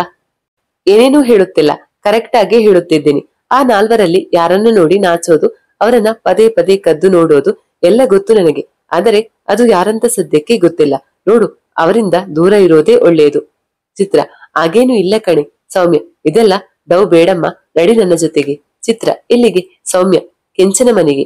ಆ ನನ್ನ ಮಕ್ಕಳು ಅಲ್ಲೇ ಇರುತ್ತಾರೆ, ಆ ಲಂಬುಗೆ ಸರಿಯಾಗಿ ಪಾಠ ಕಲಿಸೋಕೆ. ಚಿತ್ರ, ನನಗೆ ಅವರಿಂದ ದೂರ ಇರು ಅಂದು ನೀನೇ ಅವರನ್ನ ಹುಡುಕಿಕೊಂಡು ಹೋಗುತ್ತಿದ್ದೀಯಾ? ಸೌಮ್ಯ, ಲೇ ಗುಗ್ಗು, ಸುಮ್ಮನೆ ಬಾ, ಅವನಿಗೆ ಗೊತ್ತಾಗಲಿ ಈ ಊರು ಜನ ನಮ್ಗೆ ಎಷ್ಟು ಮರ್ಯಾದೆ ಕೊಡುತ್ತಾರಂತ. ಇನ್ನೊಂದು ಮಾತನಾಡಿದರೆ ಅಕ್ಕ ಅಂತಾನು ನೋಡದೆ. ಚಿತ್ರ, ಏನೇ ಮಾಡುತ್ತೀಯ? ಹೊಡಿತೀಯಾ? ಸೌಮ್ಯ, ಇಲ್ಲ, 2 ಪಪ್ಪಿ ಕೊಡುತ್ತೇನೆ ಎಂದು ಅವಳನ್ನ ತಬ್ಬಿಕೊಂಡಳು. ಚಿತ್ರ, ಇದಕ್ಕೇನು ಕಮ್ಮಿ ಇಲ್ಲ, ಬಾ ಹೋಗೋಣ ಎಂದು ಇಬ್ಬರು ಕೆಂಚನ ಮನೆ ಕಡೆ ಹೊರಟರು. ಕೆಂಚನ ಮನೆಯಲ್ಲಿ ಅವನ ಅಮ್ಮ ಮತ್ತು ಅಜ್ಜಿಯ ಜೊತೆಗೆ ಎಲ್ಲರೂ ಮಾತಾಡುತ್ತಾ ಕುಳಿತರು. ಈಶ್ವರಿಗೆ ಕೆಂಚ ಹೇಳಿದ ಆ ಶಾಪದ ತಿಳಿಯುವ ಕುತೂಹಲ. ಹಾಗೆ ಮಾತನಾಡುತ್ತಾ ದೇವಸ್ಥಾನದ ವಿಷಯ ತೆಗೆದ.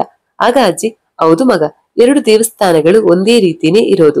ನಾವೆಲ್ಲ ಊರ ಹೊರಗಿನ ದೇವಸ್ಥಾನಕ್ಕೆ ಪ್ರತಿ ಸೋಮವಾರ ಗಾಡಿ ಕಟ್ಟಿಕೊಂಡು ಮುಂಜಾನೆ ಹೋಗಿ ಅಲ್ಲೇ ಹರಿಯುತ್ತಿದ್ದ ಜರಿಯಲ್ಲಿ ಸ್ನಾನ ಮಾಡಿ ಮನೆಯ ಗಂಡಸರು ಇನ್ನು ಸ್ವಲ್ಪ ಮುಂದೆ ಕಾಡೊಳಗೆ ಹೋಗಿ ಸುವಾಸನೆ ಸೂಸುವ ಹೂಗಳನ್ನ ತರುತ್ತಿದ್ದರು. ಅವುಗಳನ್ನ ನಾವು ದೇವರ ಹೂವು ಎನ್ನುತ್ತಿದ್ದೆವು.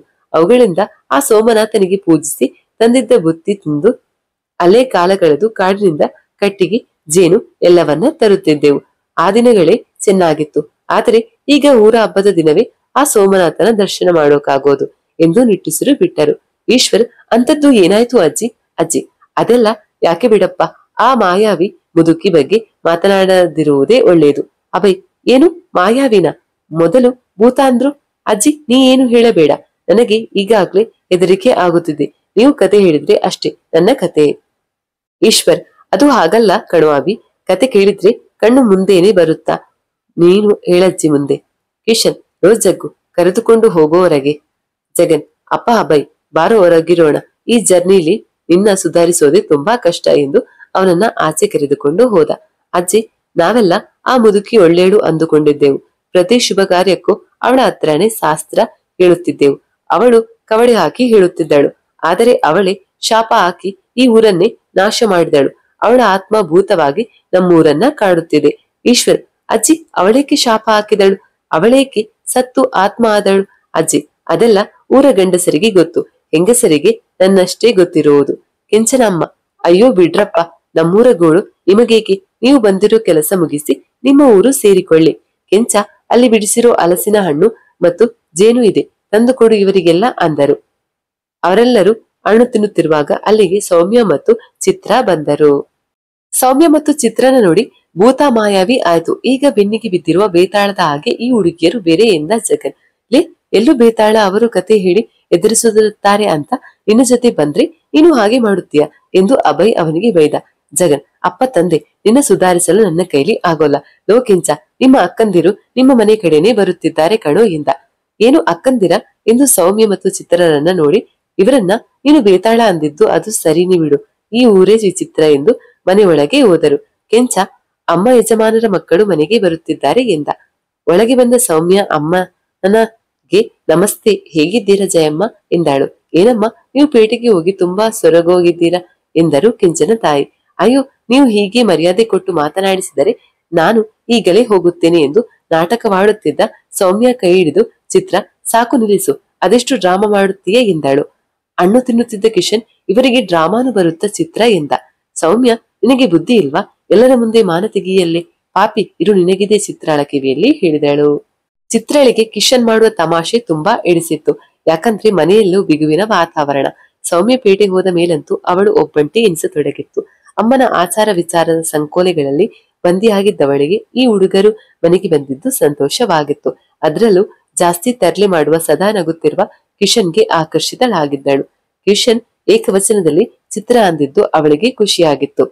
ಕೆಂಚನ ತಾಯಿ, ಇರಲಿ ಬಾರಮ್ಮ, ತಗೋ, ನಿನ್ನೆ ಕೆಂಚ ಇವರೆಲ್ಲ ಬರುತ್ತಾರೆ ಅಂತ ಜೇನು ತಂದಿದ್ದ, ಅಲಸು ನಿನ್ನ ಜೊತೆ ತಿನ್ನು, ಇದು ಅಂದ್ರೆ ನಿನಗೆ ಪ್ರಾಣ ಅಲ್ವಾ. ಕಿಶನ್, ಅಯ್ಯೋ ಆಂಟಿ, ಹಾಗಾದ್ರೆ ನಾವು ಇವಳ ಪ್ರಾಣನ ತಿಂತಿರೋದು ಅಂದಾಗ ಎಲ್ಲರೂ ನಕ್ಕರು. ಈಶ್ವರ್, ಲೋ ಸುಮ್ಮನೆ ತಿನ್ನು, ಜಾಸ್ತಿ ತರ್ಲೆ ಮಾಡಬೇಡ, ನಾವಾದ್ರೆ ಸರಿ, ಬೇರೆಯವರಿಗೆ ಅದು ಅರ್ಥ ಆಗುತ್ತೆ ಎಂದ. ಸೌಮ್ಯ, ಅಲೋ ಮಿಸ್ಟರ್ ಲಂಬೋದರ, ನೀನೇನು ಸಿಂಪತಿ ತೋರಿಸೋದು ಬೇಕಿಲ್ಲ. ಆಂಟಿ ಹೇಳಿದಕ್ಕೂ ನಿನ್ನ ಫ್ರೆಂಡ್ ಹೇಳಿದ್ದಕ್ಕೂ ಏನು ಸಂಬಂಧ ಇಲ್ಲ, ಸೊ ನಾನ್ಯಾಕೆ ಹರ್ಟ್ ಆಗಲಿ ಎಂದ. ಈಶ್ವರ್, ಏನು ಲಂಬೋದರಣ, ನಾನೇನು ಹೇಳಿದ್ರೆ ನೀನೇನು ತಿಳ್ಕೊತೀಯ, ನಿಜವಾಗಿಯೂ ನಾನು ಬೆಳಗ್ಗೆ ಹೇಳಿದ್ದು 100% ಸತ್ಯ. ಸೌಮ್ಯ, ನೀನು ಮತ್ತೆ ಮೆಂಟಲ್ ಅಂದ್ರೆ ಸರಿ ಇಲ್ಲ. ಜಗನ್, ಈಶು ಬಾ, ಲೇಟ್ ಆಯ್ತು, ಬಾವಾ ಕಾಯುತ್ತಿರುತ್ತಾರೆ ಎಂದ. ಕೆಂಚನಾಜ್ಜಿ, ನಿಮ್ಮ ಊರಿಂದ ಯಾರಾದ್ರೂ ಬಂದಿದ್ದಾರಾ, ಅವರನ್ನು ಒಬ್ಬರೇ ಬಿಟ್ರು ಬಂದ್ರ. ಈಶ್ವರ್ ಜಗನ್ ಕಡೆ ನೋಡಿ, ನಿನಗೆ ತಲೆ ಇಲ್ಲವಾ ಎಂದು ಬೈಯುವಂತೆ ಸನ್ನೆ ಮಾಡಿ, ಅಜ್ಜಿ, ಅದು ನಾವು ಇರುವುದು ಕ್ವಾರ್ಟರ್ಸ್ ನಲ್ಲಿ ಅಲ್ವಾ, ಅಲ್ಲಿ ನಮ್ಮ ಜೊತೆ ಈ ಊರಿನ ಹೊಸ ಇನ್ಸ್ಪೆಕ್ಟರ್ ಗೌರವ್ ಇದ್ದಾರಲ್ಲ, ಅವರಿಗೆ ನಾವು ಹಾಗೆ ಸುಮ್ಮನೆ ಬಾವಾ ಅನ್ನುತ್ತೇವೆ ಎಂದ. ಜಗನ್, ಸರಿ ಕೆಂಚ, ನಾವಿನ್ನೂ ಬರುತ್ತೇವೆ ಎಂದ. ಸೌಮ್ಯ, ಮೊದಲು ಜಾಗ ಖಾಲಿ ಮಾಡಿ, ಗೊತ್ತಾಯ್ತು ಅಲ್ವಾ, ನಮ್ಮ ಹವಾ ಎಂದು ಕಾಲರ್ ಮೇಲೆತ್ತುವಂತೆ ಮಾಡಿದಳು. ಸುಮ್ಮನೆ ಈ ಹುಡುಗಿ ಹತ್ರ ಜಗಳ ಮಾಡುತ್ತಾ ಕೂತರೆ ನಾನು ಅಂದುಕೊಂಡಿದ್ದ ಕೆಲಸ ಮಾಡಲು ಆಗುವುದಿಲ್ಲ ಎಂದು ನಿರ್ಧರಿಸಿದ ಈಶ್ವರ್, ಆಯ್ತು ಮೇಡಮ್, ನೀವೇ ದೊಡ್ಡೋರು, ಆಯ್ತಾ, ಇವಾಗಲಾದ್ರೂ ಸಂತೋಷನಾ ಎಂದು ಕೆಂಚ ಮತ್ತು ಅವನ ಮನೆಯವರಿಗೆ ಧನ್ಯವಾದ ಹೇಳಿ ಅಲ್ಲಿಂದ ಹೋದರು. ಸೌಮ್ಯ, ನಿಮ್ಮಜ್ಜಿ, ನಿನಗೆ ಇದೇ ನನಗೆ ಕಿಂಡಲ್ ಮಾಡುತ್ತೀಯ, ನಿನ್ನ ಬಿಡಲ್ಲ ಎಂದು ಬುಸುಗುಡುತ್ತಿದ್ದಳು. ಅವಳ ತಲೆಗೊಂದು ಮೊಟಕಿದ ಚಿತ್ರ, ನಿನ್ಯಕ್ಕೆ ಲೂಸ್ ತರ ಆಡುತ್ತಿದ್ದೀಯ. ಅವರು ಸುಮ್ಮನಿದ್ದರು, ನಿನ್ನೆ ಕಾಲು ಕೆರೆದು ಜಗಳಕ್ಕೆ ಹೋಗುತ್ತಿದ್ದೀಯ ಎಂದಳು. ಸೌಮ್ಯ, ಅದೆಲ್ಲ ಹೇಳ್ತೀನಿ ಬಾ, ಈ ಹುಡುಗರನ್ನ ನೋಡಿದ್ರೆ ಇವರು ರಿಸರ್ಚ್ ಆಗಾಗಿಯೇ ಬಂದಿದ್ದಾರೆ, ಬರೀ ಅದರ ಬಗ್ಗೆನೇ ಗಮನ ವಹಿಸುತ್ತಿದ್ದರು. ಕೆಂಚನ ಮೂಲಕ ನಮ್ಮ ಊರಿನ ಇತಿಹಾಸ ಕಥೆಗಳನ್ನ ಕೇಳಿ ಮಾಹಿತಿ ಕಲೆ ಹಾಕುತ್ತಿದ್ದಾನೆ. ಆ ಲಂಬು ಅದಕ್ಕೆ ಹೇಗಾದ್ರೂ ಮಾಡಿ ನಾವು ಆ ಗುಂಪು ಸೇರಿದರೆ ಆ ವಿಷಯ ತಿಳಿಯುತ್ತೆ ಅಂದುಕೊಂಡು ಟ್ರೈ ಮಾಡುತ್ತಿದ್ದೀನಿ ಅಷ್ಟೇ ಬಾ ಎಂದು ಅವರಿಬ್ಬರು ಮನೆಗೆ ಹೋದರು. ಇತ್ತ ರಂಗಣ್ಣ ಮಾರನೊಂದಿಗೆ ಮಾತನಾಡುತ್ತಿರುವುದನ್ನ ಕಂಡ ಗೌರವ್ ಅವನ ಮೇಲಿದ್ದ ಅನುಮಾನಕ್ಕೆ ಸ್ಪುಷ್ಟಿ ಕೊಡುತ್ತಿತ್ತು. ಇತ್ತೀಚೆಗೆ ಮಾರ ಗೌರವ್ನನ್ನ ಹಿಂಬಾಲಿಸುತ್ತಿರುವುದು ಅವನಿಗೆ ಗೊತ್ತಿತ್ತು. ಇದೆಲ್ಲ ತಿಳಿದ ಮೇಲೆ ವಿಜಯ್ ಕಾಣೆಯಾಗುವುದರ ಹಿಂದೆ ಈ ಊರಿನವರ ಕೈವಾಡವಿರುವುದು ಕನ್ಫರ್ಮ್ ಆಯಿತು. ಈ ವಿಷಯವನ್ನ ಸುರೇಶ್ ಮತ್ತು ಪ್ರಸಾದ್ಗೆ ಹೇಳುತ್ತಿರುವಾಗ ಅಲ್ಲಿಗೆ ಬಂದ ಈಶ್ವರ್, ಭಾವ, ಈ ಊರವರು ಹೇಳುವರ ಭೂತ ನಿಜಾನ ಅಥವಾ ಇದು ನೀವು ಹೇಳುತ್ತಿರುವವರ ಕೈವಾಡವಿರಬಹುದಾ? ಗೌರವ್, ನನಗೂ ಅದೇ ಡೌಟ್. ಪ್ರಸಾದ್, ನಾವೇಕೆ ಆ ಶಕ್ತಿ ಯಾವುದು ಅಂತ ತಿಳಿಯಬಾರದು? ಸುರೇಶ್, ಹಾಗಾದ್ರೆ ನಾವೇ ಚೆಕ್ ಮಾಡೋಣ, ಹೇಗಿದ್ರು ನಾಳೆನೆ ಅಮಾವಾಸ್ಯೆ.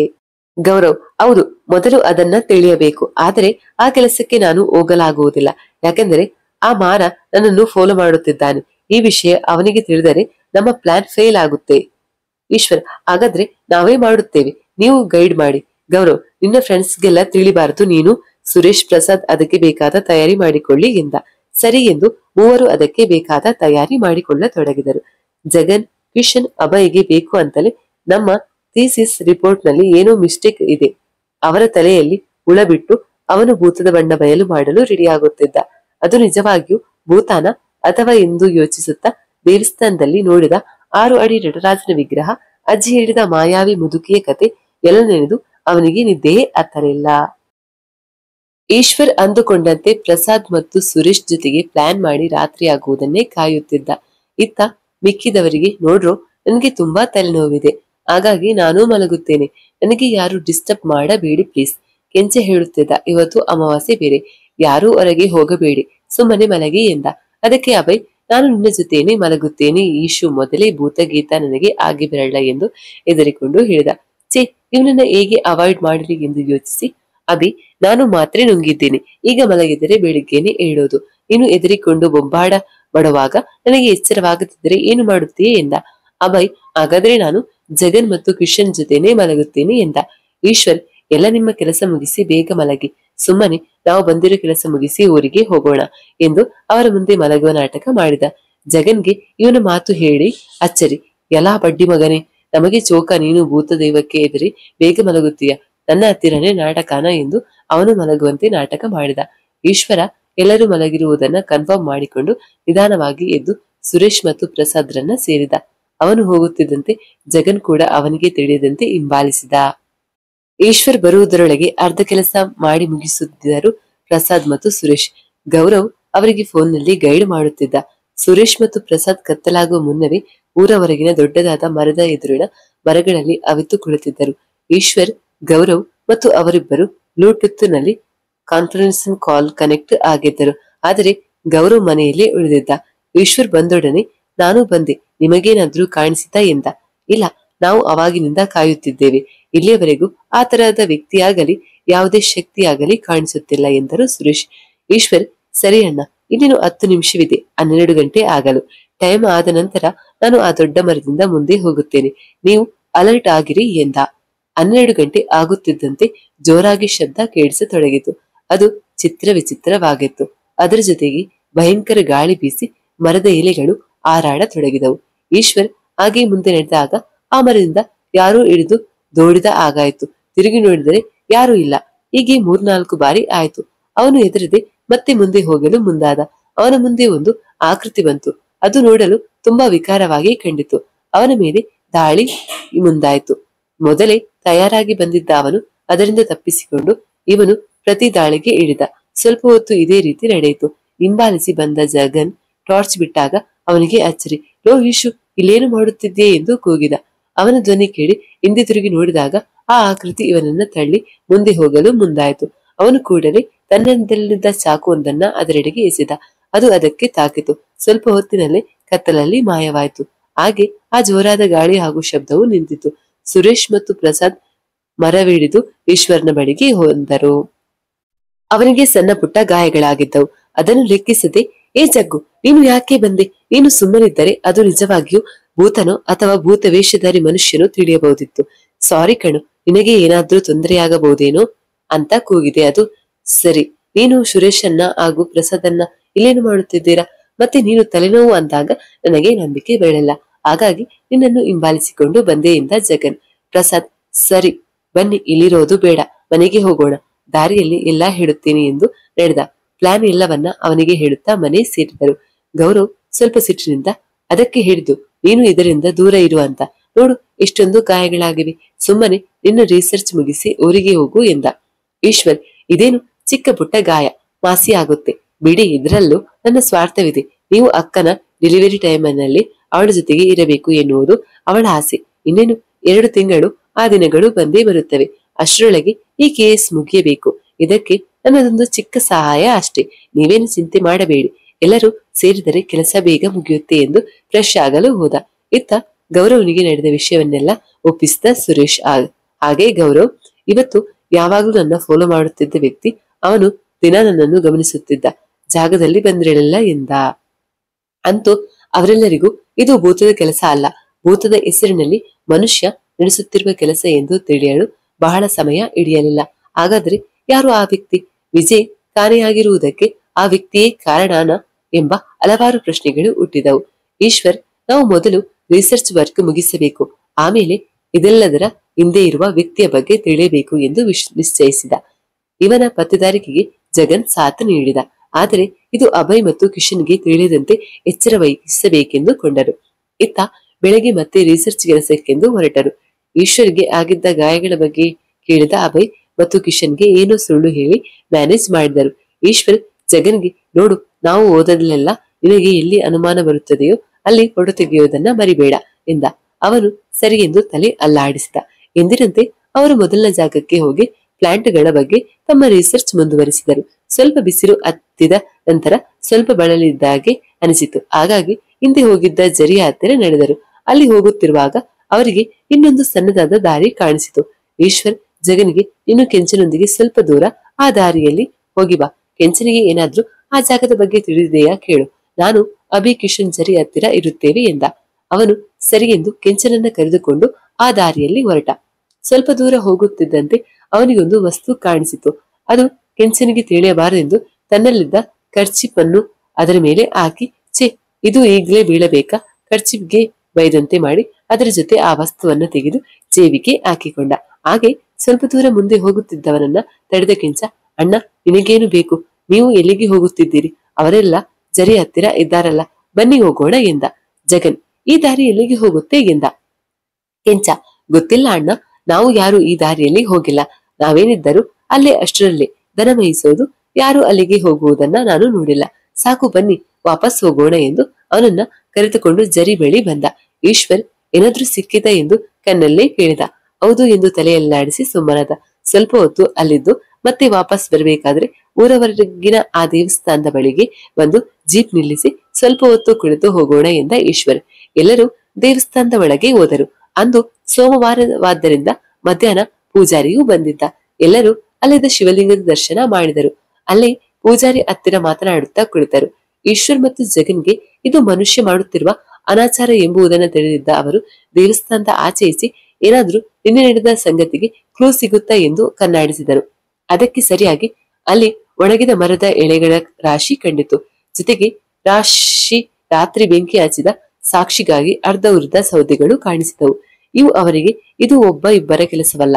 ಏನೆಂದರೂ ರಾತ್ರಿ ಈ ಕೆಲಸದಲ್ಲಿ 5-6 ಜನ ಭಾಗಿಯಾಗಿದ್ದರು ಎಂದು ನಿರ್ಧರಿಸಿ ಅದನ್ನು ಗೌರವ್ಗೆ ತಿಳಿಸಲು ಆತುರಾತುರವಾಗಿ ಅಲ್ಲಿಂದ ಪೊಲೀಸ್ ಸ್ಟೇಷನ್ಗೆ ಹೋದ. ಜಗನ್, ಅಭಯ್ ಮತ್ತು ಕಿಶನ್ ನನ್ನ ಮನೆಗೆ ಕರೆದುಕೊಂಡು ಹೋದ. ರಂಗಣ್ಣನಿಗೆ ನಿನ್ನೆ ನಡೆದ ವಿಷಯದ ಬಗ್ಗೆ ತಿಳಿಯಿತು. ಅದನ್ನು ಗೌರವ್ ಬಳಿ ಕೇಳಿದಾಗ ನನಗೇನು ಗೊತ್ತಿಲ್ಲ ಎಂದು ನಾಟಕ ಮಾಡಿದ. ಈಶ್ವರ್ ನನ್ನ ನೋಡಿದೊಡನೆ ತಿಳಿಯಿತು, ಇವನೇ ಇರಬೇಕು ಅಂದುಕೊಂಡ. ಅವನು ಓಡೋಡಿ ಬಂದು ಅವನಿಗೆ ಸಿಕ್ಕಿರೋ ಮಾಹಿತಿಯನ್ನು ಹೇಳಲು ಹೊರಟ. ಕೂಡಲೇ ಗೌರವ್, ರಂಗಣ್ಣ ಗಿರಿ ಇಲ್ಲೇ ಇದ್ದಾರೆ, ಆಮೇಲೆ ಮನೇಲಿ ಡಿಸ್ಕಷನ್ ಮಾಡೋಣ ಎಂದು ಸನ್ನೆ ಮಾಡಿದ.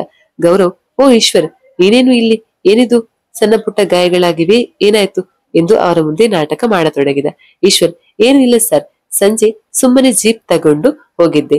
ಇಲ್ಲಿ ರೋಡ್ ಬಗ್ಗೆ ನಿಮ್ಗೆ ಗೊತ್ತಲ್ಲ, ಒಂದು ಸಣ್ಣ ಆಕ್ಸಿಡೆಂಟ್ ಅಷ್ಟೇ ಎಂದ. ರಂಗಣ್ಣ, ಇಲ್ಲಿ ಏನು ಕೆಲಸ ಎಂದು ಸ್ವಲ್ಪ ಹೊರಟಾಗೆ ಕೇಳಿದ. ಈಶ್ವರ್, ಮಧ್ಯಾಹ್ನ ಆಯ್ತಲ್ಲ, ಇಲ್ಲೇ ಇದ್ದೆ, ಹಾಗೆ ಜೊತೆ ಮನೆಗೆ ಹೋಗಬಹುದು ಅಂತ ಬಂದೆ. ಸರ್, ಹೋಗೋಣ ವಾ ಎಂದ. ಗೌರವ್, ಇಲ್ಲ, ನಾನು ಬರೋದು ಲೇಟ್ ಆಗುತ್ತೆ, ನೀನು ಹೋಗು ಎಂದ. ಈಶ್ವರ್ ಸರಿ ಎಂದು ಅಲ್ಲಿಂದ ಹೊರಟ. ರಂಗಣ್ಣ, ಸರ್ ಬಂದೆ, 1 ನಿಮಿಷ ಎಂದು ಈಶ್ವರ್ನ ಹಿಂದೆಯೇ ಹೋದ. ಇತ್ತ ಗೌರವನಿಗೆ ರಂಗಣ್ಣನ ಮೇಲಿನ ಅನುಮಾನ ಹೆಚ್ಚಾಯಿತು. ಅಸಲಿಗೆ ರಂಗಣ್ಣನೇ ಅಪರಾಧಿನ ಅಥವಾ ಬೇರೆ ಯಾರಾದ್ರೂ ಇದ್ದಾರಾ? ತಿಳಿಯೋಣ ಮುಂದಿನ ಸಂಚಿಕೆಯಲ್ಲಿ.